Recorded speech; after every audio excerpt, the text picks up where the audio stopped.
Good afternoon, everyone, and thank you so much, Dr. Tomas, for that wonderful and warm introduction, as well as the important conference that is being brought here today by IPVS.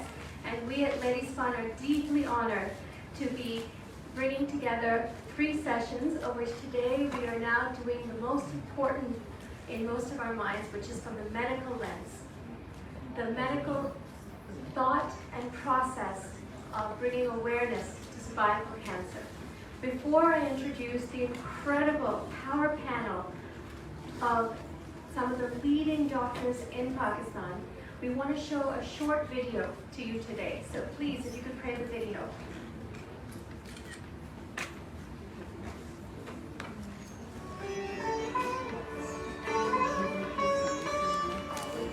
Sorry.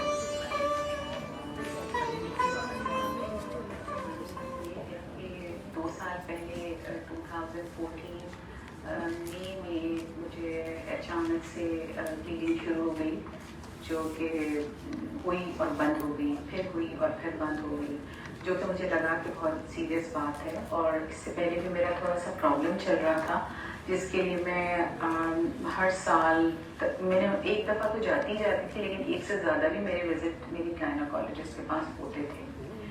तो मेरे दिल में था कि कहीं ये कोई चीज़, क्योंकि कोई चीज़ भी जो इतनी लंबी बार बार हो रही हो, उसके लिए मेरे दिल में डर खुद से मौजूद था। तो बस पर मैंने उसके ऊपर मेरी उस वक्त पर मैंने एक्शन लिया और मैंने मेरी डॉक्टर के पास गई और मेरी हिस्टेरेक्टमी हुई और मेरी कीमोथेरेपी जो भी कॉन्करेंट ट्रीटमेंट था वो मुझे मिला और अल्हम्दुलिल्लाह अभी मैं ठीक हूँ।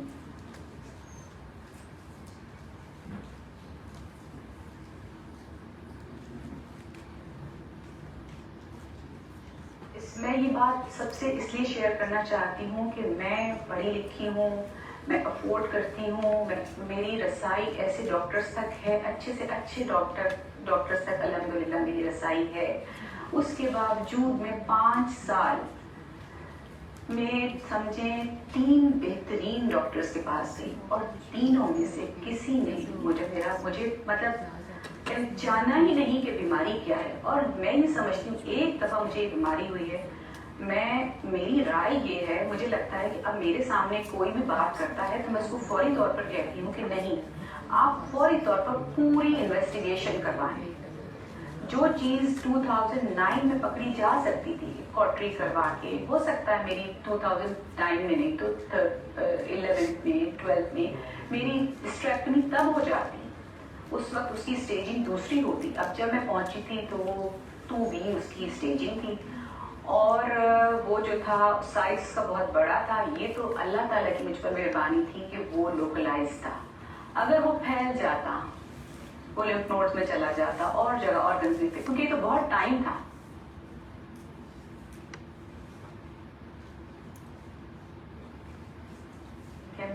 मुझे जब ये तकलीफ हुई, जाहिर है कि मुझे जब पता चला कि मुझे कैंसर है तो मुझे लगा कि बस अब मैं ये ऑफ कोर्स मेरे लिए दुनिया में टाइम ख़त्म हो गया। मुझे याद है जब मैं डॉक्टर के पास से आ रही थी, जब डॉक्टर ने कहा कि ये बहुत फैल चुका है, हमें नहीं पता, तो सब मुझे लगा मैं पूरा रास्ता ये सोचती हुई आ रही थी कि मैं देख लूँ, अब पता नहीं मैं दोबारा देखूँगी कि नहीं देखूँगी। एक्चुअली कैंसर ऐसी चीज़ आप सुनते हैं और आप जो है ना, बस आपको लगता है कि बस ये तो मुझे नहीं पता कि मतलब मैं अभी भी इस ज़िंदगी को, मुझे ऐसा लगता है कि ये ज़िंदगी अल्लाह ताला ने मुझे मतलब it's a bonus life for me.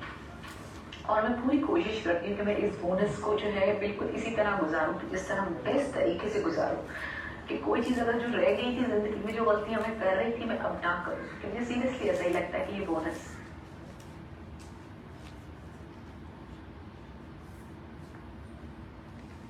Vaccination का मुझे इससे पहले किसी ने नहीं बताया था। वैक्सीनेशन तो इनफैक्ट जब वो अनाउंस हुई थी, जो आ रहा था उन दिनों, बल्कि मैं उस वक्त स्कूल में पढ़ाती थी, तो जो मेरी खुद भी बेटी यंग है और भी जो मदर्स थी वो ये डिस्कस करती थी कि पता नहीं किसके लिए, सबका यही कॉन्सेप्ट सबके माइंड में यही है कि ये हमारे बच्चों के लिए नहीं है, ये हमारे बच्चों के लिए नहीं है, तो लिहाजा ये उन बच्चों के लिए है जो कि सेक्सुअली एक्टिव हैं, तो हमारे बच्चों को इन चीज़ों की ज़रूरत नहीं है।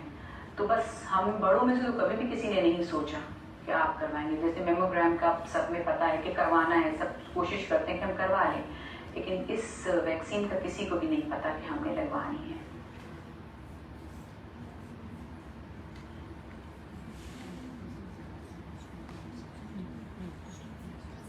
वैसे इससे पहले मैं ये बोलूँगी कि मैंने सबसे पहले अपनी एक बेटी की करवा ली है, और जो बड़ी बेटी है उसकी जो यहाँ थी नहीं, अब मैं उसको भी करवाऊँगी। और मैं एक और चीज़ आपसे शेयर, ये सर्विक्स की जो सर्विक्स सेल जो वैक्सीन जो है, सर्वाइकल कैंसर की जो वैक्सीन है, मैंने अपनी बेटी को करवाई है जो कि 18 इयर्स की है। और अब मैंने, बल्कि मेरा बेटा जो 20 इयर्स का है, मुझे पता चला कि लड़कों को भी होती है, मैंने उसको भी ये वैक्सीन जो है वो लगवा दी है, और अब मैं अपनी बड़ी बेटी को लगवाऊंगी।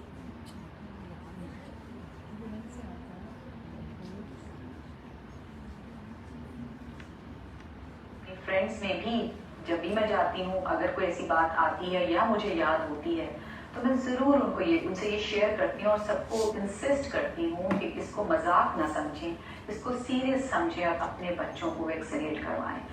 और आई विश कि हम अपनी जिस तरह पोलियो के ड्रॉप्स फ्री दिए जाते हैं, हमारी भी गवर्नमेंट या हम भी कुछ ऐसा कर सकें कि हम अपने लोगों को, अपने बच्चों को फ्री वैक्सीन लगवा सकें, ताकि हम अपने बच्चों को सर्वाइकल कैंसर से बचा सकें।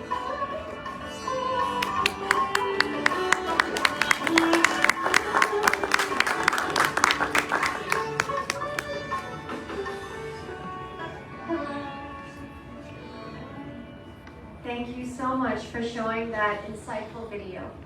We wanted to set the tone here at Ladies Fund of the realities of cervical cancer.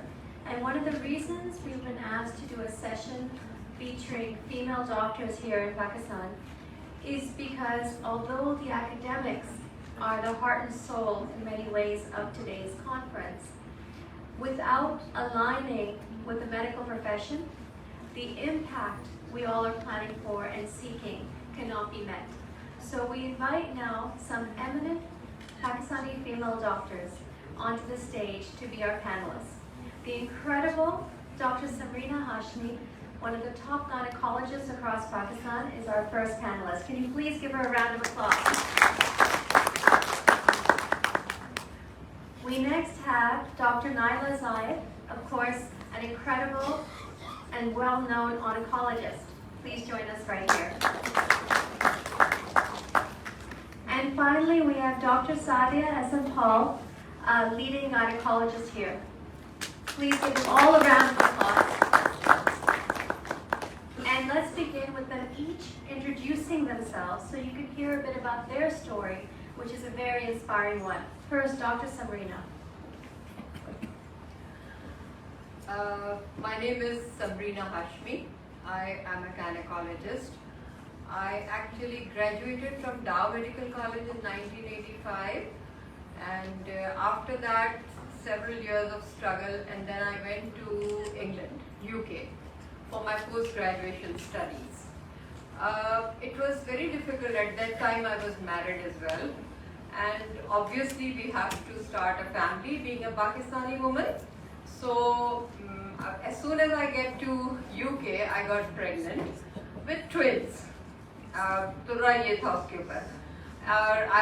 was giving my exams. I passed my Part 1 MRCOG while I was pregnant, and then as soon as I had my cesarean section with the twins, I started my training in England, which was 1 in 3 duties per 1 in 3 on calls per week. So that was again very difficult to do it with the children and then carrying on with your training. So I completed my studies and my Part 2 MRCOG by the time my children were 4.5 years, because after that they become very demanding.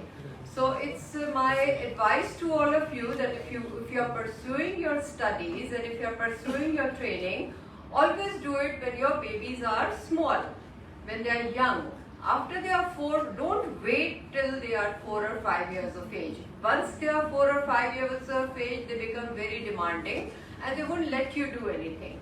So that's one point I wanted to bring. Secondly, then I completed my MRCOG, came back to Pakistan in 1998. That was my dream since ever. And since then I'm practicing in Pakistan.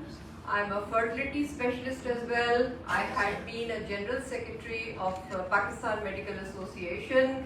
I had been a president of Pakistan Medical Association Sindh chapter. I'm also a life member of Society of Obstetrician Gynecologists Pakistan. I'm also a member of National Committee on Maternal and Neonatal Health and Association for Mothers and Neonates. Plus, I had also been a member of Women Action Forum, always interested in politics, which women should be. If you're not interested in politics, you're not going to bring up the proper citizens. That's why we are here at the moment. That's why we have such a useless sort of governments all 70 years of our life. So please, women, all of you stand up and work for your country. Don't sit at home after doing your post-graduations. And देखो जिस घर में भी माँ पढ़ी लिखी होती है ना, when the mother is educated, children are always educated. It's not the men which educates the child. So don't sit at home, don't waste your education, don't waste your time, and bring up your children as good citizens of Pakistan. Thank you very much. Thank you so much, Dr. Samrina. Now we have the incredible Dr. Naila. Can you please also introduce yourself? Thank you for inviting me at this prestigious occasion. If I tell about myself, I'm an oncologist and hematologist, cancer and blood disorders.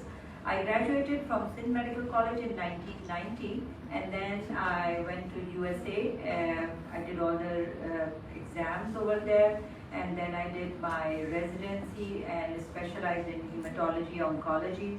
It took good 6 to 7 years. During that time, I had my 2 daughters also, and it was a very hectic time with calls and long hours. But everything went okay. There were even times when we were exchanging kids at petrol pump between me and my husband, who was also very supportive during this time. But I never gave up, and things worked out for me. And then finally, when I completed, I had a lot of options there to continue working there. But I always wanted to come back to my homeland and serve here. Even when I came back, people used to ask me, why did you come back? I said, this is the only country where they ask you when you come back to your own country. Why did you come back?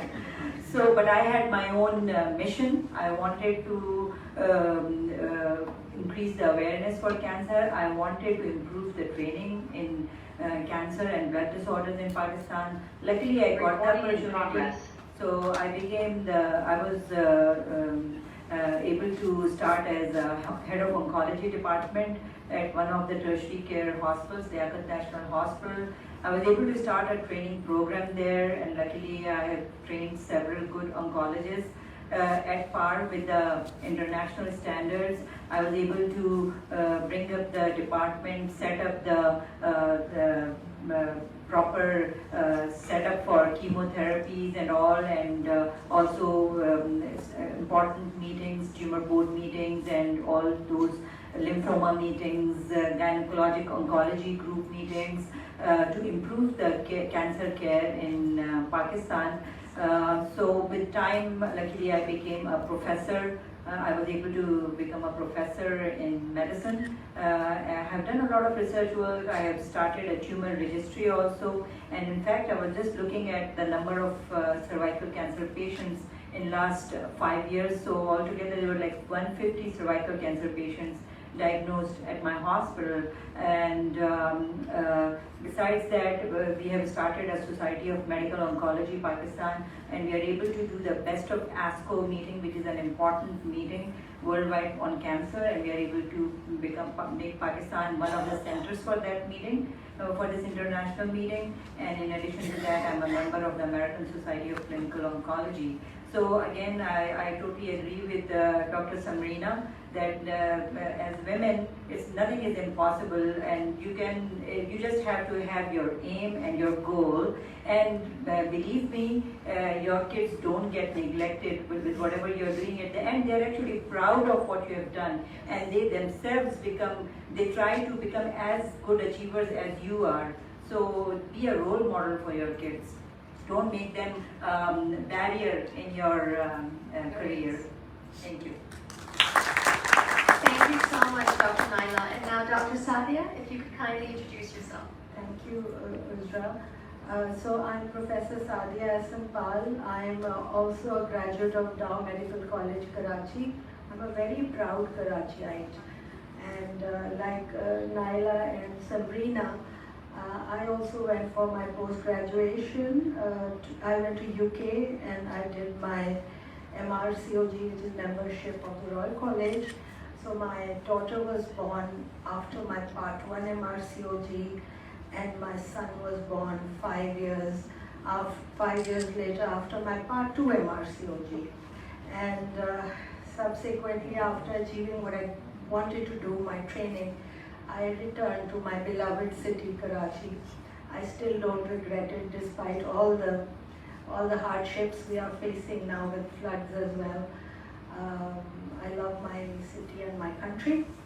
So I think, apart from being a gynecologist and obstetrician, I have been working on cervical cancer and trainings to prevent cervical cancer with screening and colposcopy, and then the vaccination campaign, which had started like in the early 2000s, and we had a vaccine then which has disappeared from the market. The HPV vaccine is no longer available in Pakistan.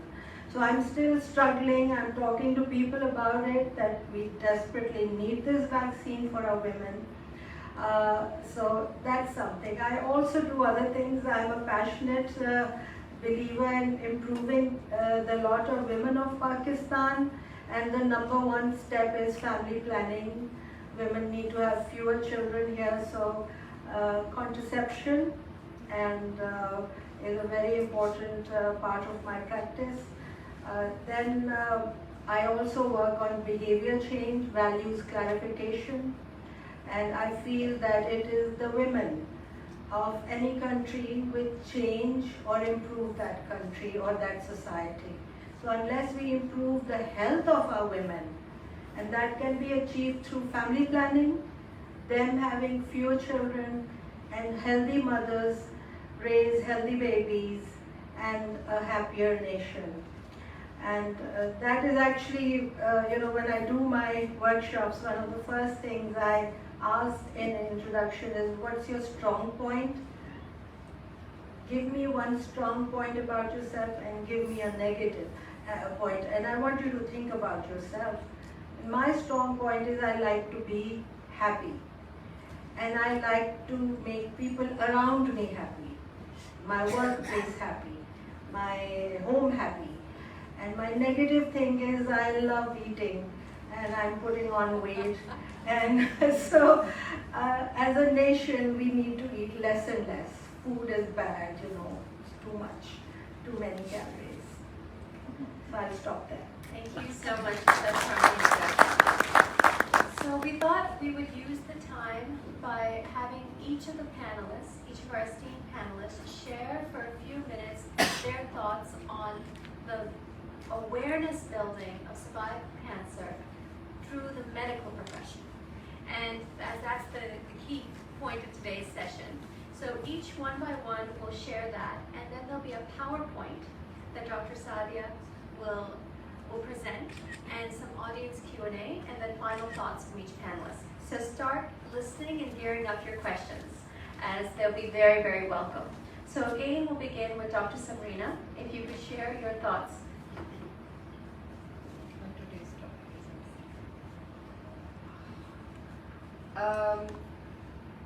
Actually, as all of you do not belong to the medical profession, I would like to, I will try my best to put my thoughts in a non-medical way. This cervical cancer is a cancer of the neck of the womb.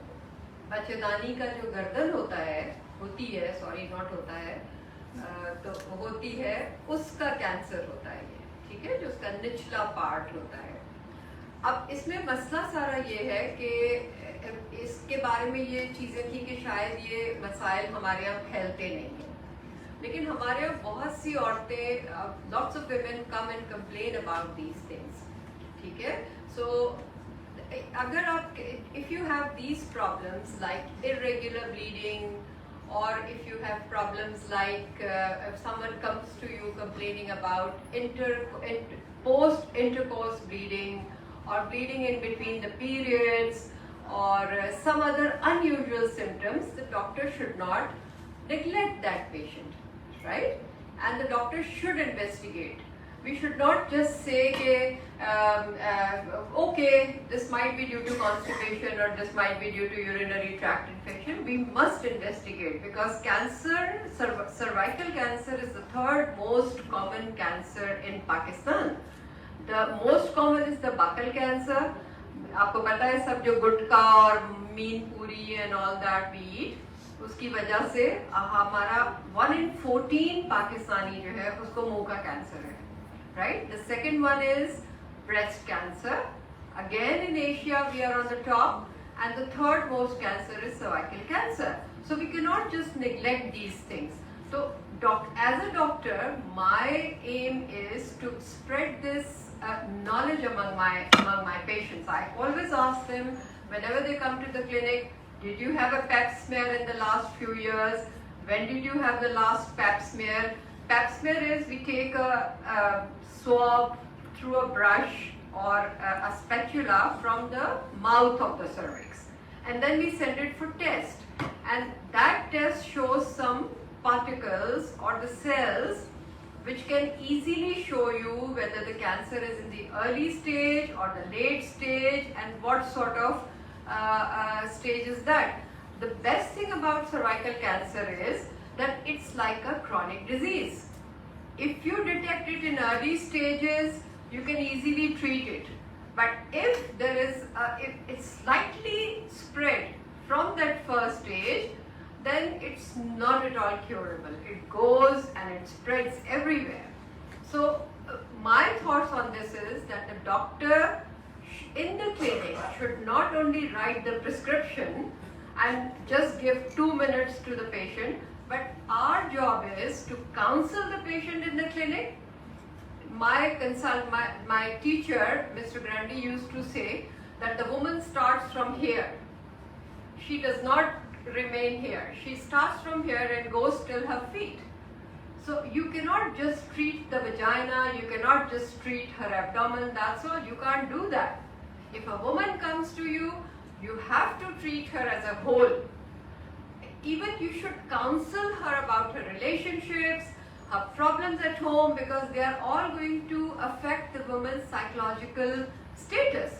Lots of women do have abdominal pains or irregular bleedings. They are just due to her status at home, because she is stressed, she is depressed at home, she has so many problems, children to look after, another child is the husband, and then the mother-in-laws. So lots of their problems are psychological. So that's the job of the doctor, to sit there and listen to their patient, not just to write the prescription. So whatever your professions are, you should all understand that if a person comes to you, your client, don't treat the client like an object. Treat the client like a person, a whole person from head to toe. And that's what I want to say. Thank you. Thank you so much, Dr. Samrina, for that insight.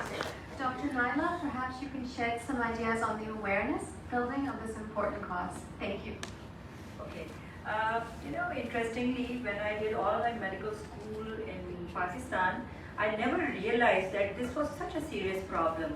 When I went to USA and I started my residency, this was in Massachusetts, University of Massachusetts, and when I used to do my clinic, every single patient that would come, I was supposed to do a pap smear on that patient. Just doing my medicine residency, and I was like, why do I have to do this?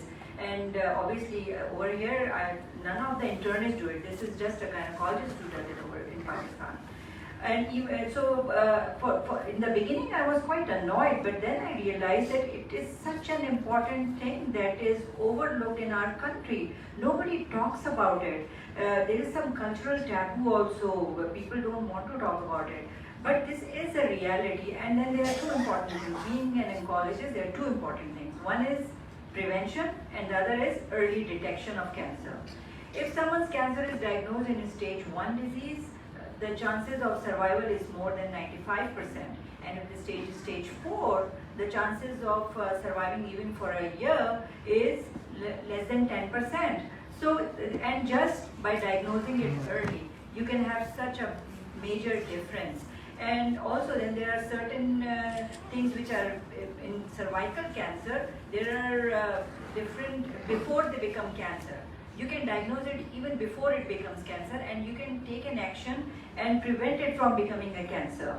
So that's why women who are sexually active should have pap smears every 3 years, so that it is diagnosed early and the proper action is taken. By the time someone starts getting symptoms, what are the symptoms? As Dr. Samrina told already, there is bleeding after sexual intercourse, or abnormal discharge, or even pelvic pain. By then, the things have gone beyond, I mean, you may even have a patient with stage 4 disease. The earlier the diagnosis, the lesser is the treatment, the greater is the chance of cure. As I said, when I was looking at the numbers at my hospital, in 6,000 patients treated in 5 years, there were 150 cervical cancers. It does sound like a small number, but this is just one hospital. I'm not representing the whole country. And what I have noticed, a lot of them come from poor socioeconomic status. So I think hygiene also plays a major role. These women have to be, we don't know how they take care of themselves as far as sanitation is concerned. I think that this is also an important issue which needs to be addressed about sanitation, because the main risk factor is human papilloma virus. So the human papilloma virus can cause more risk of cervical cancer in immunocompromised people, like HIV patients, malnourished patients, and in patients who are with poor hygiene. So that is also an important part. And then the early detection is an important part. And then the third thing is prevention, which is with the vaccine. Thank you so much. Now, Dr. Sadiah, if you could share your thoughts. I'll be brief in my thoughts because I will be covering a lot of ground in the presentation. So I think I'll do that while I'm doing the presentation. Fabulous. So we can have the presentation come, and Dr. Sadiah will begin that.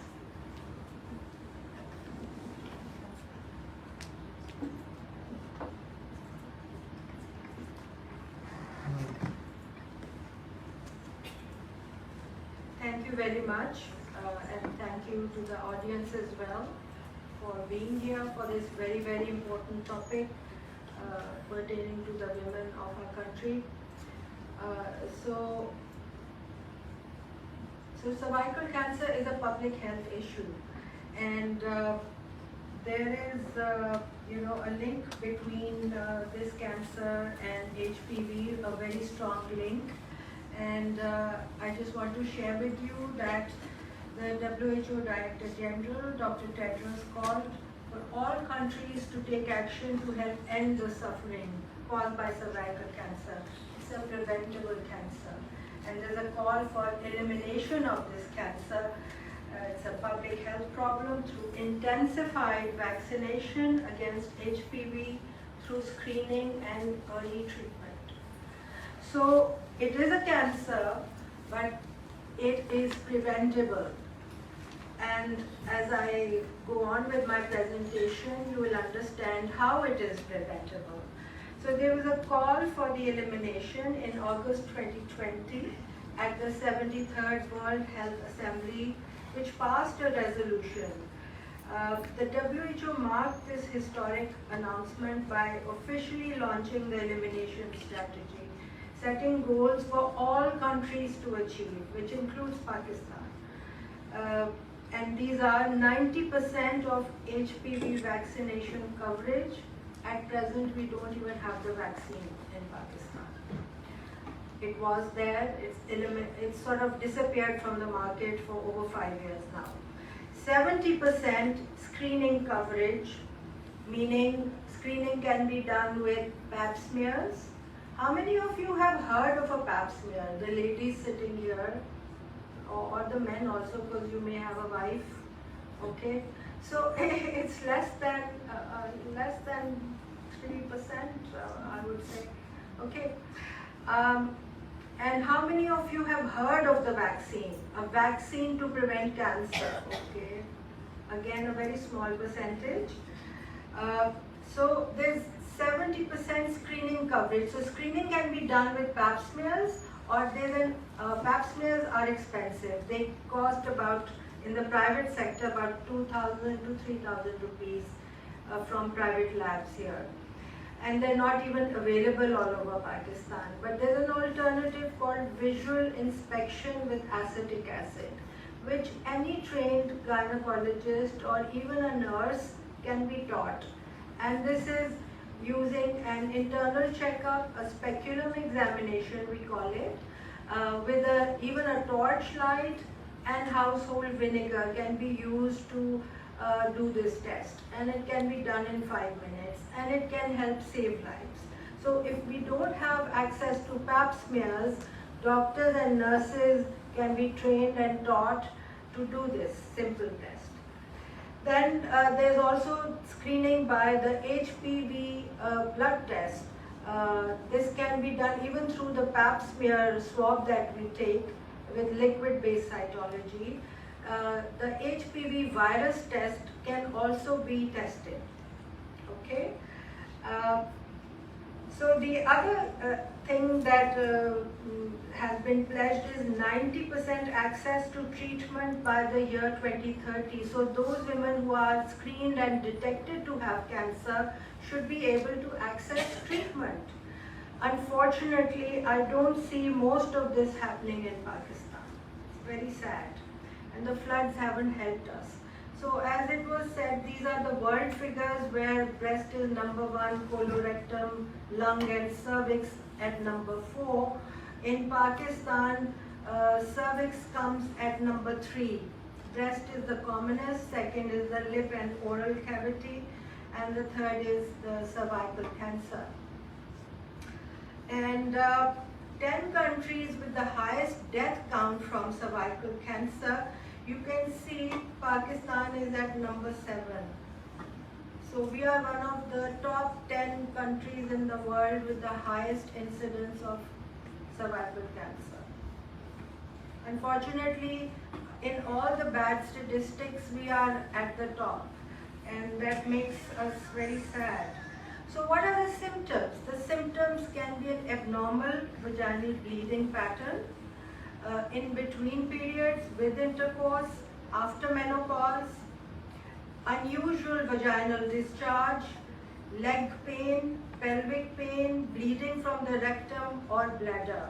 Now these symptoms, leg pain onwards and even unusual vaginal, any of these symptoms, it may be very advanced cancer by the time a woman has this symptom.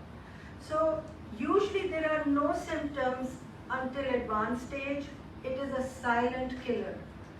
And you know, when we offer this test to even rich women who've never heard of this test in private practice, in Pakistan, in Karachi, they often say, I have no problem, why should I get this test done? And the doctor or the care provider, whether it's a nurse or whoever is counseling, has to spend time talking to the woman and explaining to her, okay, look, if you spend this little amount of money on yourself, they don't have a problem buying a 5,000 or 10,000 lawn suit. Yes, average for the, they don't have a problem spending money for those luxury items. But health unfortunately is not your priority. We have to. And I will start, I've already started, but I want to share two stories of two Pakistani women who happen to be my patients to make you understand what a difference care makes. Now, you're seeing this picture of this beautiful woman. I'm sharing her photograph with permission from her husband and her family because they wanted her story to go out. They were so traumatized. Everyone who came in contact with this lady is traumatized till now. I was her doctor who diagnosed her condition, and all the doctors subsequently who treated her for chemotherapy, they were all people who were calling me up and thought I was a very bad doctor, that how could I do this, how could I diagnose this. So her story was, she's 26 years old, married since 4 years, and she was getting fertility treatment. She wasn't getting pregnant, and getting treatment for 2 years, going to the best of the doctors and in Karachi, and nobody did a pap smear. She presented to me for the first time in emergency. It was just the night before Eid, and I was very annoyed when I was called that this woman has come in with pain. And then, okay, I'm the only doctor left in the city, it seems. Anyway, when I went and examined her, she had a fungating growth in her vagina. And the pain was excruciating. She'd been to another hospital emergency where she had been examined and labeled as PID, which is pelvic inflammation, okay? Pelvic inflammatory disease, and was being treated with antibiotics. So when I did her laparoscopy, it was obvious. She had cancer everywhere. Her chest x-ray had cannonball metastasis, like lesions in her lungs also. The cancer had spread so far. And we call it stage 4, when it has spread outside the uterus. So she died within, like Dr. Naila said, she died within 6 months. Young woman, beautiful woman. The other woman, another patient who was referred to me, 32-year-old, she had 2 children, and it was her second marriage, and on routine, her doctor was quite diligent, was doing regular pap smears for her. On a routine pap smear, she had CIN3, which is intraepithelial neoplasia, meaning cancer is developing but hasn't started invading.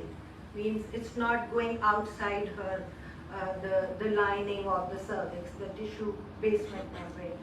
So I did a local treatment. It's called LETS. It can be done under local anesthesia in the outpatient clinic. It's very cheap in comparison to even a hysterectomy and so many other treatments which are needed once cancer develops. So it can be the area which is abnormal, can be excised under local anesthesia, and she goes home within half an hour after the procedure, no problem. And she went home like that. A year later, because we don't just send them home once they develop the problem of pre-cancer. This is pre-cancer, it hasn't developed into cancer. So when she comes back in a year, she's got the same kind of report. And then at that point, after discussion, we decided that she had completed her family. She did not want to take the risk, and she decided to have her uterus removed. Okay, and she's been fine since then. And the biopsy of the uterus showed that there was no invasion of the tumor or cancer. At that time, it's not a tumor, there's no growth. It's all within. If you don't do a pap smear, you will never know. Okay, so she was lucky, and she's alive today. So the important message which should go out from this symposium, and I'm so glad this activity is taking place, it's something close to my heart, that cervical cancer is preventable. No woman should die from cervical cancer. It's almost 100% preventable with good care.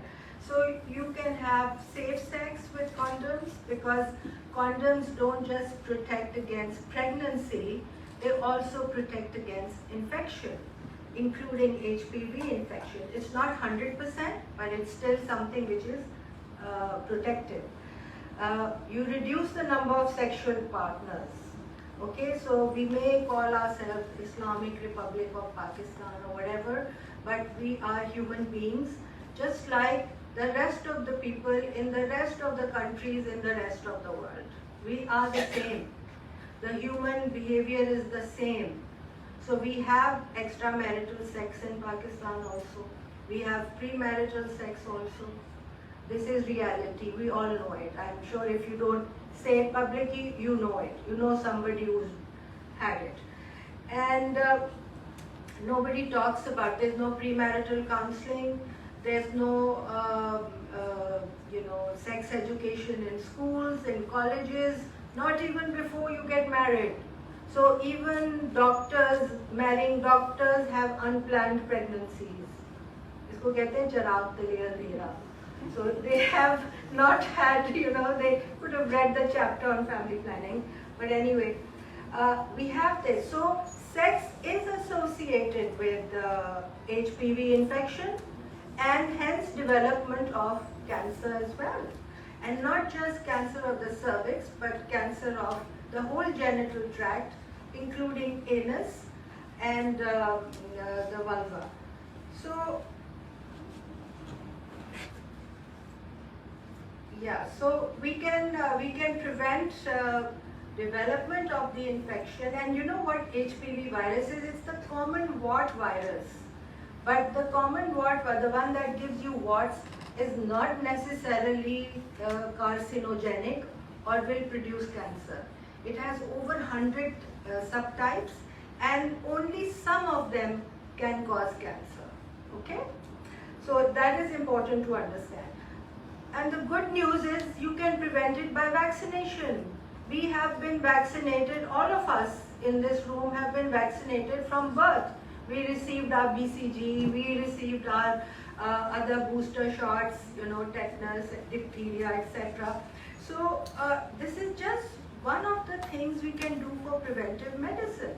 Now everyone in the world is very familiarized with vaccination since COVID came. So I think in some cases you people may be better experts at it than even doctors, because you've read so much about it. Similarly, the HPV vaccination so far, and vaccines are getting better and better, so they can be helped to prevent. They're more powerful and leading to more prevention of this cancer.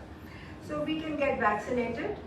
And the other harmful things are smoking cigarettes, whether it's vaping or it's shisha, which is so fashionable.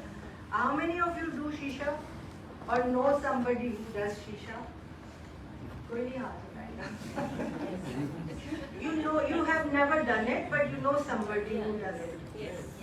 Okay, now everyone's saying yes, but I don't do it, and I'm being honest.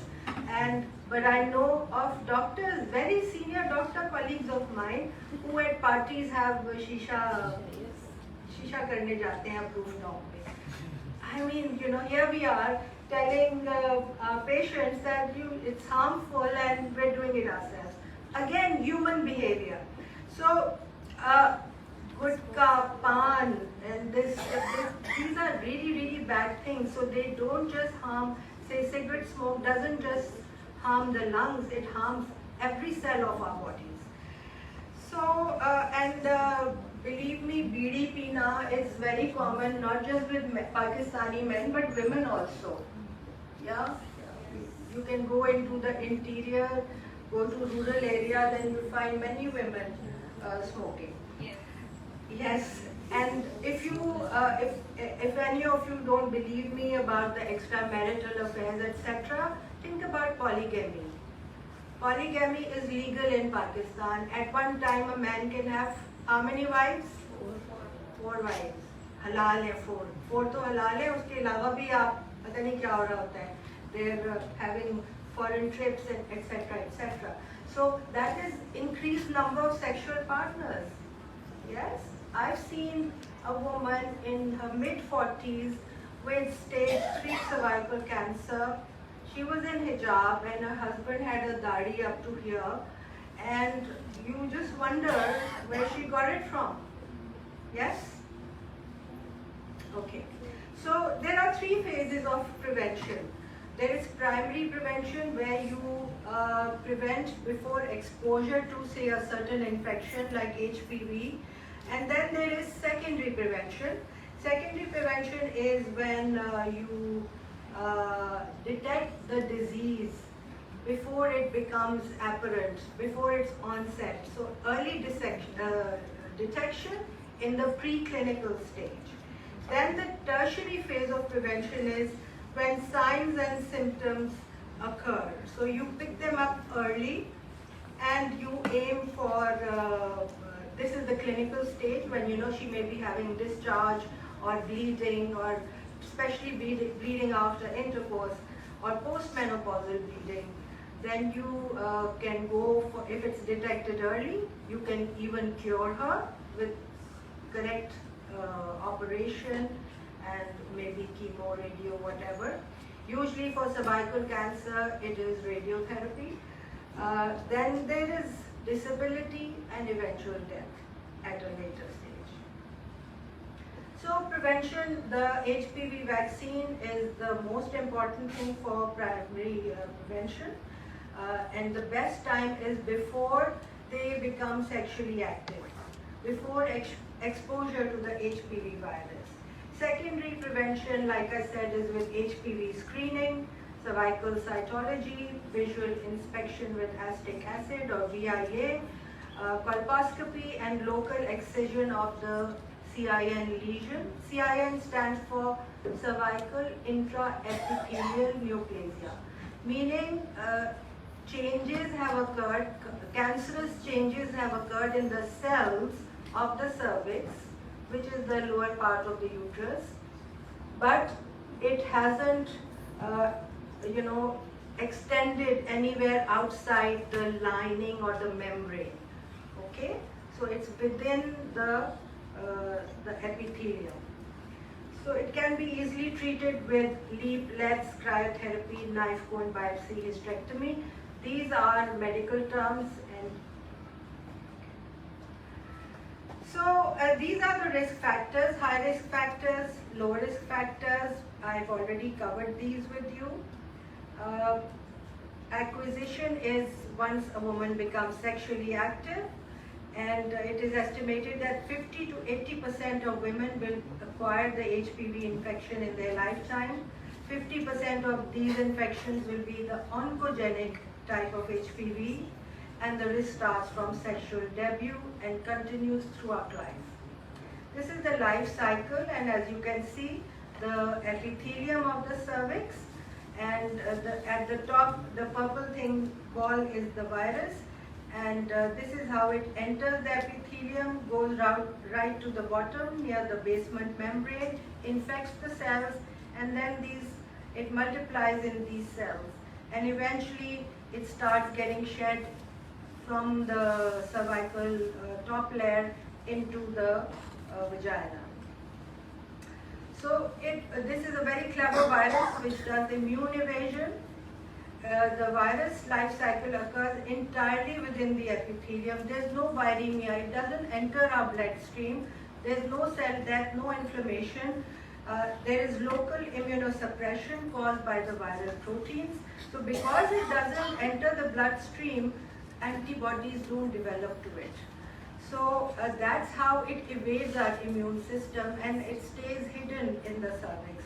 And these are the more than 100 types, but 18, 45, 31, 16, these are the most oncogenic ones.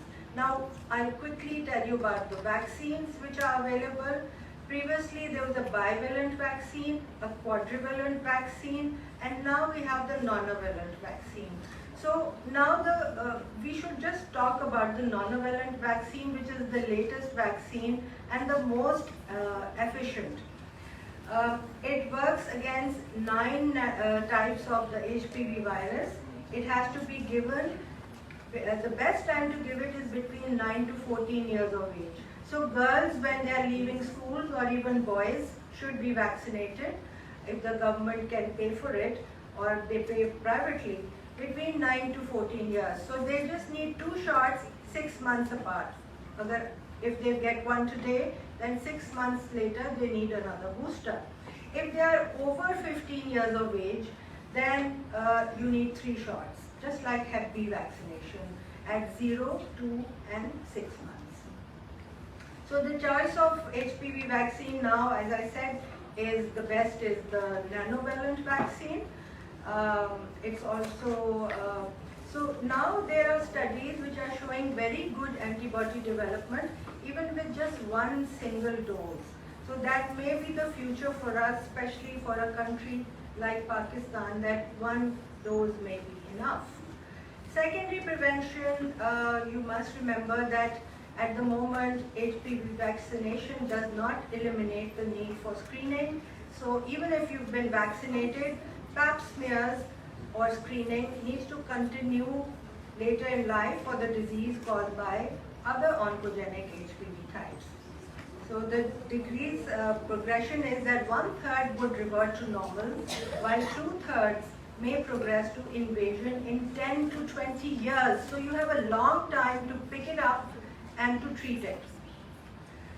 So there's a value to cervical screening, and as I said, the risk of developing cervical cancer is 3 to 10 times greater in women who are not regularly screened.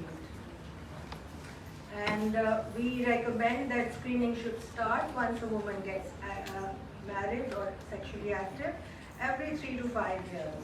Different countries have different protocols, but this is what we've recommended for Pakistan. And now there's also the concept of self-care and self-testing. So just like a swab test that we use for detecting infections, a woman can insert a swab stick inside her vagina and test herself for HPV. This is what visual inspection with acetic acid looks like. Okay, and I have to now skip these because these are all medical, and I just want to share with you that we are, the Society of Obstetricians and Gynecologists has a recommendation and a position statement on this. I've actually drafted it, and we have the pediatricians on board as well. So we recommend HPV vaccination for girls, and premarital consultation, regular pap smears, by the age of 30, at least one pap smear. Okay? And we need to create awareness, and we need to pick up these girls early, these young women, and treat them. And we have to really go after our government to get this vaccine for our women. It's not available in Pakistan, and girls go online and check, and they're asking for it, and we don't have the vaccine. So I'll end here. Thank you very much. Thank you, Dr. Sadiah, for that great insight. Due to the very strict schedule for today's conference, we are now going to skip the audience questions and just have a final statement on behalf of each of the panelists.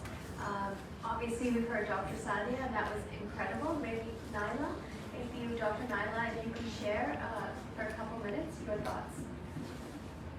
Final thoughts. Obviously, patients come to me once they are diagnosed with the disease. And the biggest fear is that most of the women who are diagnosed are in their prime of their lives, like their 30s and their 40s, and if they have, and the fear is going for hysterectomy, and then how this will affect their life later on. So the important thing that I want to make clear that with the progress and in the treatment of cervical cancer for the last 20 years now, we know that all patients who are diagnosed with cervical cancers don't really have to go for hysterectomy. They can be treated with chemotherapy plus radiation and can be cured of their disease. So this is an important message message that I want to convey, that don't be afraid that if you get the diagnosis, then how it is going to affect your life. The most important thing is being alive. That is the most important thing. Thank you so much, Naila. Before we go to Dr. Samrina for some final thoughts, I just wanted to mention that one of the key parts of today's presentation is stakeholder engagement, in this case female doctors in Pakistan or the medical profession and community, in promoting cervical cancer awareness. So as we focus on this topic, it's important to note that this session has been aired Facebook Live and it has all the hashtags, and we'd like you each to begin by sharing it on your own pages to bring more and more awareness. So thank you for that. And then Dr. Samrina, would you like to share your final thoughts? You've heard so much about it for the last 1 hour. You've been hearing it. The crux of the matter is prevention, because it's a preventive disease and it can be prevented. It takes years to spread. So if you are married at an early age, or anyone you know is married at an early age, please advise them to have pap smears. Go to the doctors, just ask for a pap smear, or go to any reliable laboratory and ask for the pap smear. Because this is preventable. This is not a cancer anymore. This is a preventable disease. Like you can prevent chest infections, like you can prevent malaria, like you can prevent your stomach illnesses by boiling water. So you can prevent this disease. And please try to use condoms if you are having more than one sexual partners. Don't have very big families, because number of sexual intercourses also lead to these cancers.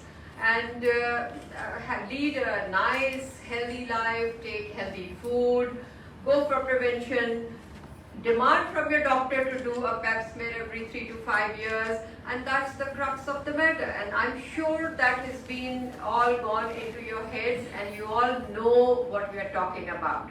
That's what we are here for. Thank you. On that note, we want to thank each of the panelists, our esteemed panelists, for that great insight. We want to thank the organizers, and particularly IPVS, for putting together such an important conference and inviting Ladies Fund to host this session. As some of you know, this is our third and final session during this 2-day conference. The first one was on women leaders from different sectors, sharing stakeholder engagement ideas for building awareness. And then we had a session with women in the media and social media, sharing their thoughts on building awareness. And now finally we have 3 eminent doctors and the medical profession sharing their thoughts on involvement. The most important message we want to bring as Ladies Fund to this conference is that the stakeholders are there in every sector and every field, all eager to work with the academics, who are primarily the heart of this conference, to take this to the next level of awareness and for the impact of saving lives. So thank you once again for having us here. All the best.